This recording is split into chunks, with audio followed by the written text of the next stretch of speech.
The whispering hit before the badge failed. You know that moment when the office feels off, not chaotic, not loud, off like the silence right after someone drops a mug and everyone waits to see if it shattered? That was the entire fourth floor when I walked in. I passed Tim from procurement and he couldn't meet my eyes. Marcy, the queen of passive-aggressive birthday cards, actually winced. That woman once told a pregnant intern she was glowing with indigestion, and even she looked sorry for me. Then came the badge reader. I tapped it once. Nothing, tapped it again, red light. Third time's the charm, nope, still red. I tried to laugh it off like it was a system glitch. IT had been tweaking badge access all week.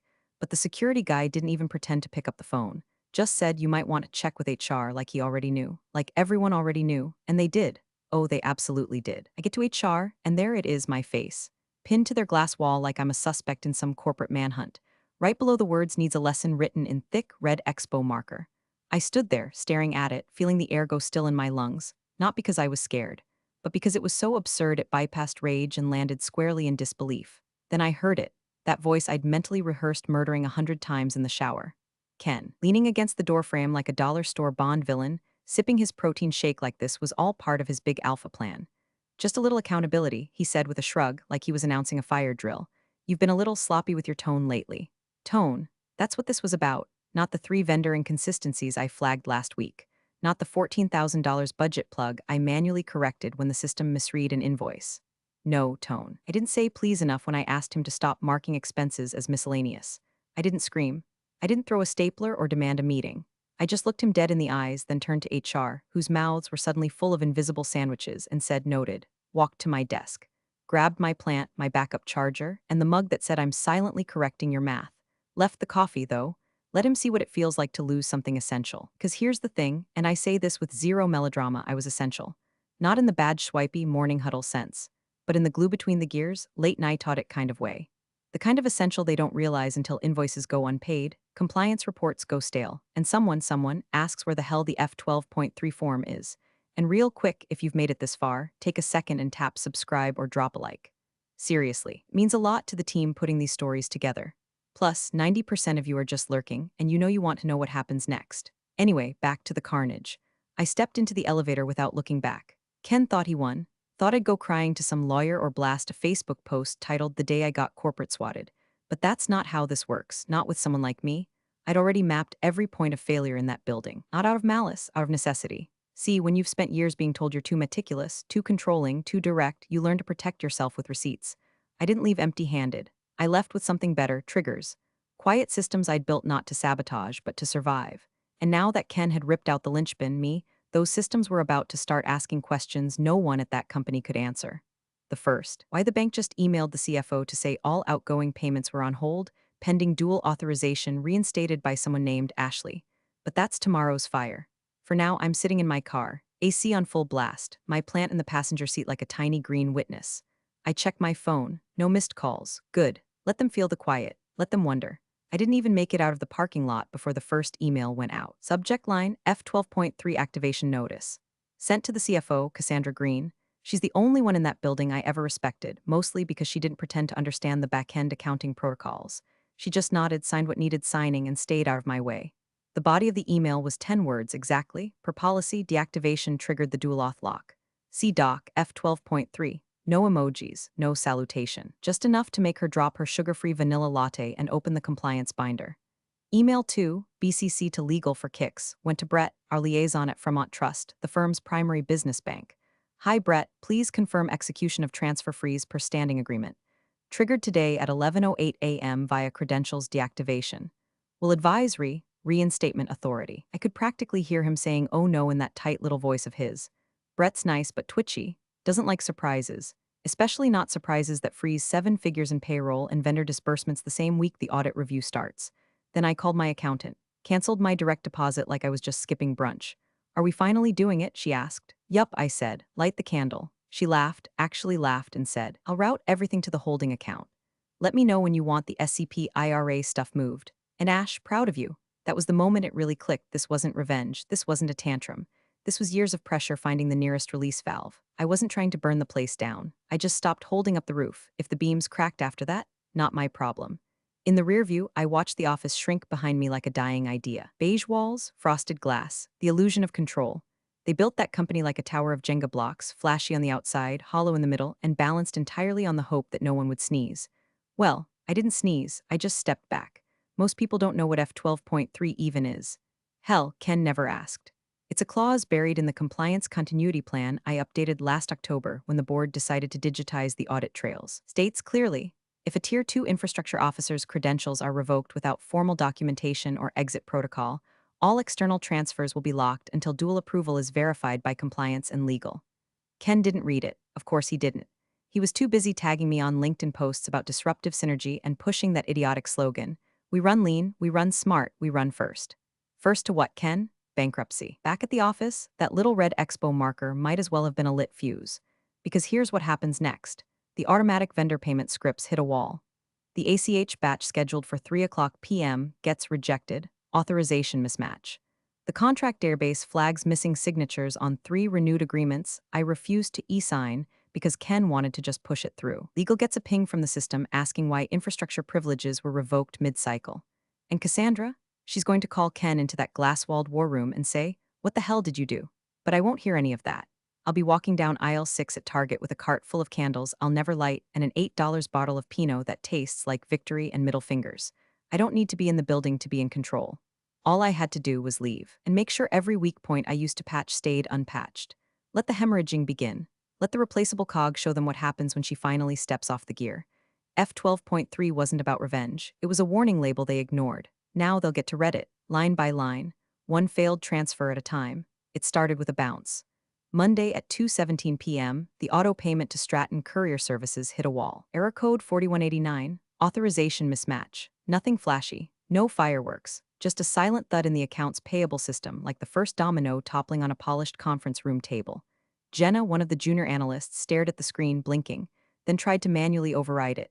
System said no. She messaged Tyler, mid-tier finance guy with a beard like a squirrel's nest and a fondness for kombucha brewed in his bathtub.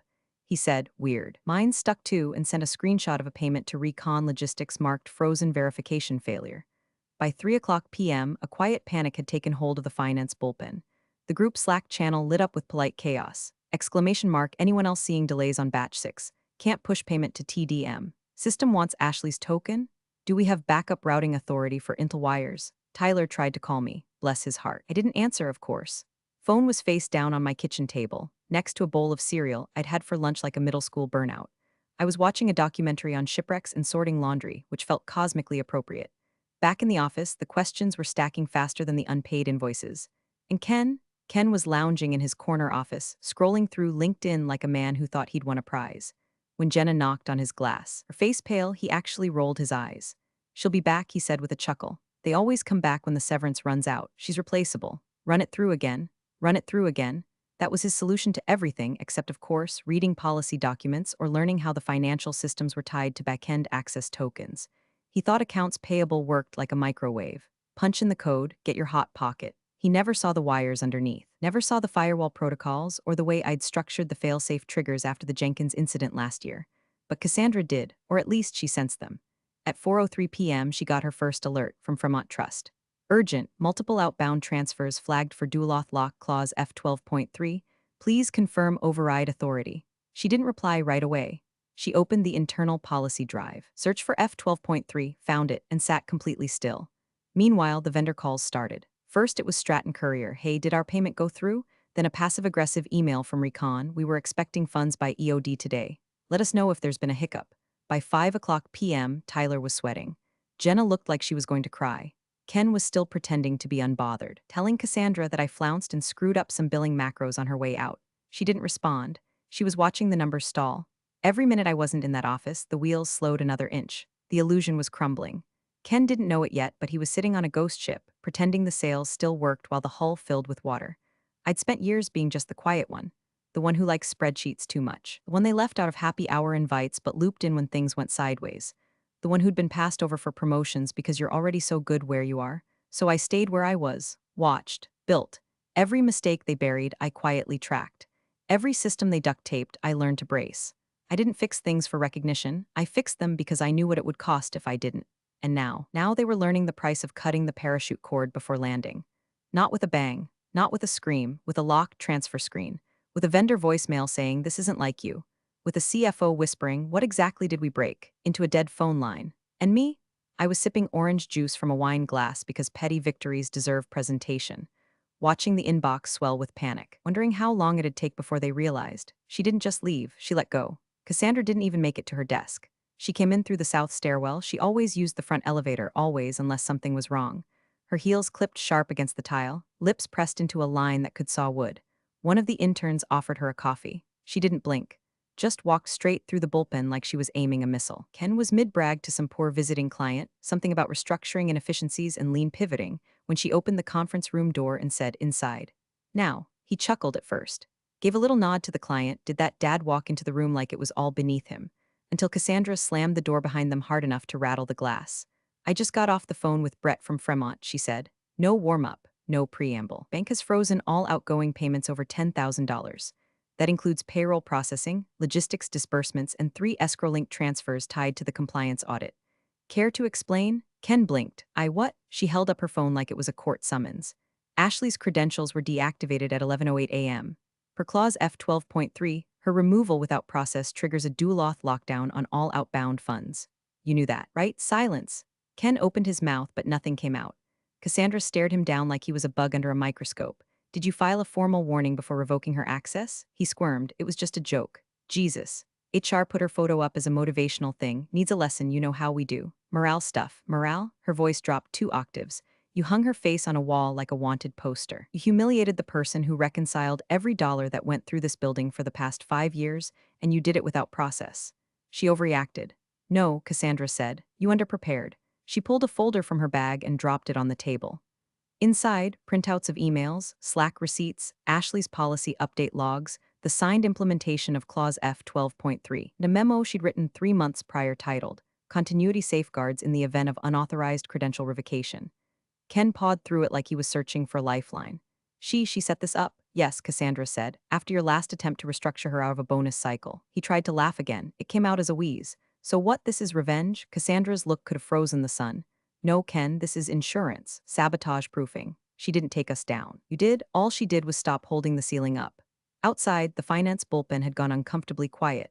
Tyler sat frozen in front of his screen.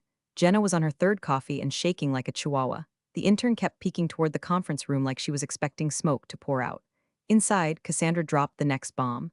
"I need you to understand something," she said, her tone shifting from fire to frost. Ashley didn't send one angry email. She didn't scream. She didn't demand an exit package. She just walked away, and within an hour, half our financial infrastructure locked itself down. That is not an accident. That is someone who planned for exactly this. Ken looked up, pale now. "Can we reverse it?" She didn't answer. Just walked to the door, opened it, and said, "Legal's waiting upstairs. Get your documentation in order if you have any." He followed her out like a kicked dog. The color drained from his face. The man who'd once compared himself to a wartime general was suddenly mumbling about jokes and tone and team culture. No one met his eyes. No one spoke. They all knew, and me, I was still silent. I hadn't said a word since I left. No text, no tweet, no ominous voicemail or dramatic press release. Just 2 emails and a system that did exactly what I told it to do. Because real control doesn't need noise. It just waits, quietly, until the right fool pulls the wrong thread. And then everything starts to come undone. It took less than 48 hours for the cracks to show. By Wednesday morning, HR was in full damage control mode, phones glued to ears, printer screaming, toner streaks on foreheads like they'd been marked by the ghost of due process past. Karen, the HR director who once gave me a just smile more mug after a tense budget review, was now begging IT to resurrect a paper trail that never existed. Ken had yanked my credentials without so much as an HTRIS update. No write-up, no internal memo, no official reason for departure form. Just vibes and ego. But HR can't file vibes, and the bank doesn't honor ego. By noon, the vendor calls started rolling in like waves crashing against a crumbling dock. "Hey, just checking, did our invoice get processed last Friday?" "Hi. Our shipment's being held at port. Your wire never cleared. We've paused further service delivery until funds arrive." They tried to shift blame, of course, said it was a temporary system update. But vendors aren't stupid. When you've paid someone on the 1st of every month like clockwork for years, and suddenly your money's frozen with no notice, you start sniffing for rot. Then came the real blow. A $2.3 million order from Delta Core Systems, one of the firm's oldest and largest clients, got flagged during back-end verification. Funds hadn't cleared. The auto-approval I used to manually reinforce, gone. The cross-check spreadsheet I maintained by hand every Thursday, no longer updating. Delta Core's head of procurement emailed the executive team personally. We're postponing deployment until financial verification is restored. This isn't the first delay we've seen this quarter. Translation, we don't trust you anymore. Ken, now sweating through his pale blue shirt like a human water feature, tried to blame the junior analysts. They're still learning, he told Cassandra, who had long since stopped blinking during his monologues. We need to stop over-engineering this stuff. Ashley just made it too complicated. Complicated? She said, voice sharp enough to shave steel. You mean functional. But the real humiliation came at 3:41 p.m., when the compliance officer, Moira Caldwell, stepped into the finance pit like a funeral director. Moira didn't talk much. She didn't need to. Her walk alone said try me in 6 languages. She carried a thin black binder labeled Ashley T. Protocols and a legal pad already filled with red ink notes. I'm conducting a spot review, she announced. Ashley's Q1 audit uncovered irregular overrides. Need to trace them? Ken stammered. That's all handled. Legacy stuff. She was always a bit paranoid with controls. Moira looked at him the way you look at someone who just asked if HTML is a flavor of soup. Did you authorize these overrides? She asked. Ken hesitated, some of them, for efficiency. Moira flipped the binder to page 7. These entries bypassed internal thresholds. No two-key confirmation. No compliance timestamp. These aren't efficiency measures. They're breaches. His mouth opened, closed, opened again. The system flagged them, Moira continued, but Ashley left notations in the logs. Her final audit trail is extremely thorough, dated, indexed, documented. The room was quiet enough to hear Jenna's stomach growl. No one laughed, and just to clarify, Moira said, you did remove her without going through HR protocol? She was? Insubordinate, Ken muttered. Toxic. Her tone, toxic? Moira blinked slowly. She outlined a breach you personally approved, documented it, and routed the report through Cassandra's office. You signed off on it. Ken's soul visibly exited his body. I'd warned them. Every time I'd quietly highlighted a mismatch, or flagged a repeat violation, or slipped a post-it to legal marked urgent doc override, I wasn't being difficult. I was protecting the framework that kept their reputation intact. They just thought I was nagging. Now, without me. They were piloting a 747 with a cartoon map and a broken compass, wondering why the altimeter screamed. And the systems I'd carefully bolstered, maintained, and customized, they weren't failing. They were functioning exactly as intended once you removed the human patch that had kept the bad decisions from detonating. That patch was gone. Now the machine was eating itself. Slow, loud, and in full view of every vendor, client, and employee who'd ever wondered what I actually did all day. Turns out, I was the difference between forward and faceplint. The thing about clauses is, no one reads them until they're already on fire. Late Thursday afternoon, legal finally got involved, not because they wanted to, but because they had to. Moira's audit triggered a full-scale compliance review, and someone upstairs realized they didn't actually know what my role had been contractually classified as. They knew what my title was, Senior Accounts Specialist, neat and vague, the kind of title that sounds important but is easy to ignore. But the function behind that title, that lived in the fine print, so they dug. And there it was, plain as the red ink on Ken's quarterly reviews, buried in Addendum 6 of my employment agreement, in a section no one had touched since the last security audit. Clause F12.3. Employee designated as Tier 2 critical infrastructure. Removal of credentials without documented cause or formal HR process shall trigger mandatory freeze of high-value transfers, require dual auth override, and alert third-party custodians. I'd written the clause myself.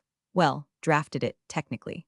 After Ken tried to restructure me out of my quarterly retention bonus last year and rerouted one of my vendor audits to a summer intern, I walked straight to legal with my receipts. I didn't scream. I didn't threaten. I simply showed them the risk profile of letting someone like me not be covered by safeguard protections.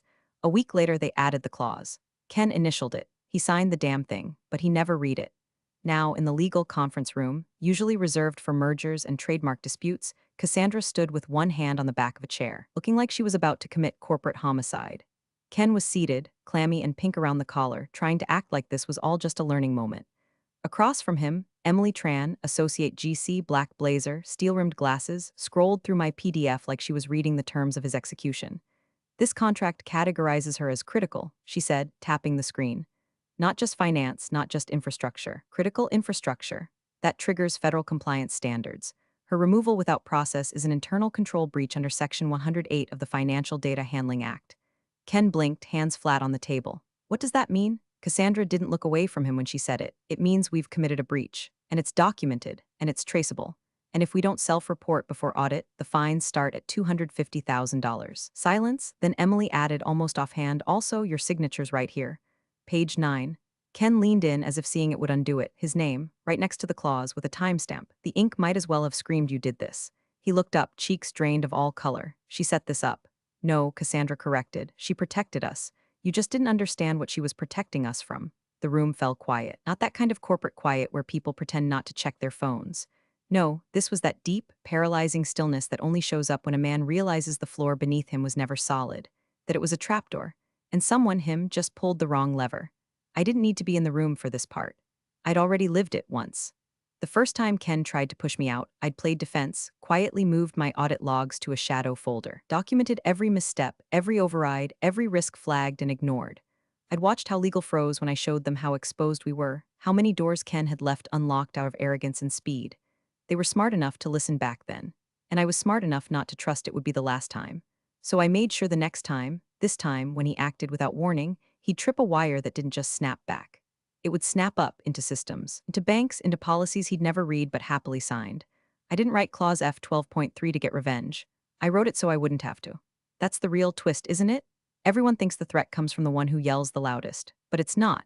It's the one who smiles while writing policy updates, who files paperwork at 7:14 p.m. with exact wording and quietly CCs legal for transparency. The one who watches, waits, and leaves nothing undocumented. By the time they realize what's happened, you haven't just won. You've already moved on. The email hit my inbox at 8:03 a.m. Friday. Subject line, exploring a possibility. I was on my second cup of coffee, wearing a hoodie older than most interns, sitting on my balcony while a neighbor's dog tried to bark the sun out of existence. I almost didn't open it right away. Figured it was another recruiter pitch for some underpaid, overhyped startup offering equity and a casual dress code, as if either one could pay a mortgage. But then I saw the domain. Cresswell Logistics Partners, the competitor, the one that had just won the government contract my company had spent 6 months throwing all its resources at. A $48 million federal supply chain upgrade for emergency logistics. Exactly the kind of deal we'd been pinning the next 2 quarters on. They'd beat us by a hair. At least that's what Ken told the board. Turns out the margin wasn't hair thin. It was compliance-wide. I opened the email. Ashley, we heard you might be available. I won't waste your time. We reviewed your contributions to the compliance framework over at Pendale. Your clause work and audit architecture, elegant. Surgical, effective. Our CFO would like to meet. The offer is real and immediate. Warmly T. Marks, COO, Cresswell Logistics. It took me exactly 4 minutes to respond. Mr. Marks, thank you. Let's talk, Ashley. No flair, no resume attachment, no need to dance. When someone opens with elegant and surgical about your policy work, you're already seated at the table.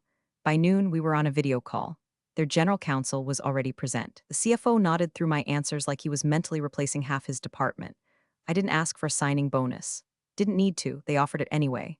More than I made in 2 years at Pendale, a new title, a private compliance sandbox, team building budget, but the best part? They didn't want me to fix anything. They wanted me to teach them how not to need fixing. That same afternoon, back at Pendale, a very different email was being drafted. Cassandra was in her office with the blinds shut, typing like her fingers were on fire. The subject line of her message to legal, HR, and the executive board read, Restoration Plan Proposal Ashley C. The first sentence, in order to pass audit and avoid regulatory penalties, we will require Ashley's assistance for at least 30 days. This is not optional. Ken had already been gently escorted out of financial decisions. His name no longer appeared on any routing tables, and IT was quietly dismantling his system admin credentials. Jenna told me later that he'd tried to float the idea of me returning to finish out the quarter for continuity's sake, like I was a teenager covering a last-minute babysitting gig. Cassandra didn't even respond to him. She just kept writing, given that Ashley left without breach, and in fact protected the company from significant liability. Our tone must be appropriately deferential. This is a request for assistance, not a rehire. She attached a draft letter. It was dense, polite, full of executive phrases like unfortunate misunderstanding and opportunity to realign. But it screamed one thing loud and clear: please come back and stop the bleeding. I never replied, didn't need to. Because at exactly 5:17 p.m., after signing the Cresswell contract, I shut my laptop and poured a glass of bourbon. Not celebration, not revenge. Closure. They wanted a consultant. Someone who'd walk back in and pretend nothing had happened, apply a bandage, and nod through thin apologies from men who couldn't spell compliance without a cheat sheet. But I don't repair machines that ignored the warnings. I build new ones. And Cresswell, they weren't asking me to fix anything broken. They were handing me a clean blueprint and the pen. It wasn't about pay. It wasn't about titles. It was about walking into a room where nobody's pretending they know more than they do. And no one, pins your photo to a wall and calls it accountability. Final phase set. No fanfare. Just quiet satisfaction and the sound of old doors slamming shut behind me. The emergency board meeting was called for 7 a.m. sharp, because nothing says this is fine like dragging a group of half-awake executives into a walnut-paneled conference room before the cleaning crew's even done with the vacuuming. Cassandra sat at the head of the table, notepad closed, phone silenced, a single manila folder in front of her like it was a detonator. Her blazer was navy, no jewelry, no makeup. She didn't need armor, she had facts. The rest of the board trickled in slowly, the air thick with expensive cologne and quiet dread. Murmurs about cash flow, timing issues, and vendor reconciliation delays hung in the air like mildew. Ken arrived last. He still hadn't shaved. He tried for casual, leaning against the wall, sipping from a Pendale-branded coffee tumbler like this was just another quarterly check-in. Cassandra didn't look at him once. She opened the folder and spoke without preamble. Our financial system is frozen. All external transfers over $10,000 are currently blocked. 2 federal vendors have flagged us for non-payment. One of them has begun the process of suspending their contract. Dead silence. Clause F12.3 was triggered Monday morning when Ashley's credentials were deactivated without HR documentation. The clause requires dual auth override for high-value disbursements. We've failed to satisfy those overrides. Compliance considers this a breach of internal control. One of the board members, a former banker with liver spots and a terrifying Rolex, leaned forward. You're telling me this clause shut down the company? Cassandra shook her head. Ken shut down the company. The clause prevented him from doing further damage. All heads turned. Ken opened his mouth. Cassandra cut him off. Please step out, Ken. He looked around the table, eyes darting like a trapped animal. This was a misunderstanding. HR was on board. It wasn't even formal. Step out. He left, but slowly. Like if he moved slow enough, he'd still be important. When the door clicked shut, Cassandra exhaled and leaned forward. She was protecting us, she said quietly, from exactly this. The clause was designed after a failed demotion attempt, one that Ken initiated. Legal reviewed it. He signed it. It was in effect. The legal counsel nodded from the corner. Oz is ironclad. It automatically notifies our banking custodians. We're in breach. We'll need to self-report and initiate mitigation or face fines and potential blacklisting on federal contracts. Another board member, Linda Markham, sharp as a guillotine and 3 times as fast, tilted her head. Has Ashley responded? No, Cassandra said. We sent a consulting offer yesterday. Competitive rate. Immediate reaccess to systems. She didn't reply. Should we follow up? Cassandra hesitated, then said, I don't think she will. The silence that followed was the kind that bruises. The kind that stretches across glass tables and conference phones and makes even the HVAC vents seem too loud. Because everyone in that room knew what Ashley had done. She didn't leak anything. She didn't lash out. She didn't call a lawyer or post a Twitter thread or lawyer up for headlines. She simply stopped. Stopped absorbing the negligence. Stopped covering for incompetence. Stopped propping up the rusted gears of a machine too arrogant to know it was already falling apart. And when she stopped, it all collapsed in slow motion. They'd spent years underestimating her, treating her like a spreadsheet with legs, overlooking her in meetings, ignoring her audit flags, calling her tense when she insisted on protocol and rigid when she refused to fudge numbers. And now she was gone. The only person who could unfreeze their systems, reverse the damage, and make them whole again wouldn't even return their calls. That's not sabotage, that's absence, weaponized and louder than any outburst could have ever been. The silence around her was now the loudest sound in the room, and it was deafening. Ken walked back to his office like a man trying to make a scene feel normal. The meeting was over. The board had spoken in tight, clipped phrases. Cassandra hadn't even looked at him during the final 5 minutes. Legal had said they'd circle back after reviewing internal liability scenarios, a phrase that, in corporate, might as well mean go clean out your desk while it still has your name on it. But Ken still held on to hope, because men like him always do. Hope that charm would carry the day. That someone, somewhere in the chain of command, would pull him aside and say, tough room, huh? That this was all temporary. And he opened his office door. The lights were off, motionless, like the room itself had given up on him. His monitor was already on, screen glowing in the pale blue of our internal OS. But the wallpaper, the one he'd changed to a photo of himself holding a fake award at last year's holiday party, was gone. In its place, a simple black and white screen. Critical infrastructure override, revoked. The font was standard. Sans serif, polite, but it screamed. He stepped toward the keyboard and pressed a key. Nothing, moved the mouse, still nothing. The computer didn't freeze, it locked him out, like it knew, like it had been waiting. He turned just in time to see Cassandra standing in the doorway. No folder, no clipboard, just her. Calm, she didn't sabotage us, she said. She protected us from you. Ken opened his mouth to argue. She cut him off. You never understood what she was protecting. Not really. You thought it was about balance sheets and vendor codes. But she was holding the architecture together. The protocols, the trust, the credibility. You were swinging a hammer through a glass house and wondering why the cold was getting in. She stepped aside. Security waited at the end of the hall. He didn't fight. just walked toward the elevator, a ghost of himself, clutching a coffee tumbler that now looked ridiculous in his hand. Meanwhile, I arrived at Cresswell's HQ 15 minutes early. The lobby smelled like actual espresso, not burned desperation. My badge worked on the first swipe. No red light, just a satisfying ding and a green glow. Welcome. A woman named Evie from operations walked me to my new desk. I had a view of the river. The chair was ergonomic and quiet. No squeaky backrest like the one Ken never approved a replacement for. My monitor was already set up with my preferred settings. Two screens, vertical alignment. A note on the desk, welcome aboard, we've been waiting. By 9 a.m., I was in a glass conference room with the CFO, the head of compliance, and the COO. They smiled. We read the clause you built, the COO said. Elegant. You didn't just protect a company, you engineered resilience. We want that here. The CFO nodded. Would you be open to teaching our compliance team how you structured it? Build something permanent. Long term, I sipped my coffee. Better beans, smoother cup, my kind of room. I set the mug down and smiled. Sure, I said. Let's call the session How Not to Be the Lesson. And just like that, the ones who thought I was disposable finally learned the truth. I was never just the infrastructure. I was the storm shelter they tore down for better airflow. And when the sky cracked open, I didn't slam the door. I just walked out and let the wind do the rest. Thanks for watching, you cubicle warriors. Hit that subscribe button. Unless you're my old boss, then you're on your own. Revenge of the coffee pot strikes again.